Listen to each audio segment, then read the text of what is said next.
Hi friends, welcome back to Archana vlogs. Friends, ఈరోజు vlog ఏంటంటే ఈరోజు అయితే ఇంట్లోనే ఈజీగా అండ్ హెల్తీగా బిస్కెట్స్ అయితే ఎలా రెడీ చేసుకోవాలో చూపిస్తాను, చూసేయండి.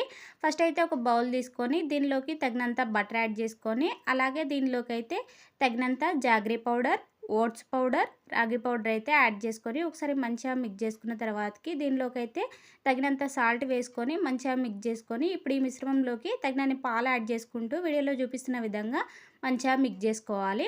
మిక్స్ చేసుకున్న తర్వాతకి ఇప్పుడు ఈ మిశ్రమాన్ని అయితే కొంచెం కొంచెం తీసుకుంటూ వీడియోలో చూపిస్తున్న విధంగా రౌండ్ షేప్లోనైతే వేసుకోవచ్చు. ఇక్కడ మేమైతే రౌండ్ షేప్ చేస్తున్నాం, మీరైతే ఏ షేప్ వస్తే ఆ షేప్ చేసుకున్న తర్వాతకి బిస్కెట్స్ పైన అయితే ఇక్కడ మేమైతే డార్క్ చాక్లెట్ చిప్స్ అండ్ బాదం అయితే యాడ్ చేసుకున్నాము. యాడ్ చేసుకున్న తర్వాతకి ఇక్కడ మేమైతే ఇడ్లీ గిన్నె తీసుకొని దానిలోకి తగినంత సాల్ట్ వేసి మంచిగా ప్రీహీట్ చేసుకున్నాము. ఇప్పుడు దీనిలోకి అయితే మనం రెడీ చేసుకునే బిస్కెట్స్ని అయితే వీడియోలో చూపిస్తున్న విధంగా మంచిగా అరేంజ్ చేసుకొని దీనిపైన అయితే మూత పెట్టేసి ఒక 30-45 మినిట్స్ అయితే మంచిగా ఉడికించుకున్నామంటే మన టేస్టీ అండ్ హెల్దీ బిస్కెట్స్ అయితే రెడీ అయిపోయినట్టు. మీరు ట్రై చేసి ఎలా వచ్చిందో కామెంట్ చేయండి. అలాగే వీడియో నచ్చితే ఒక లైక్ చేయండి.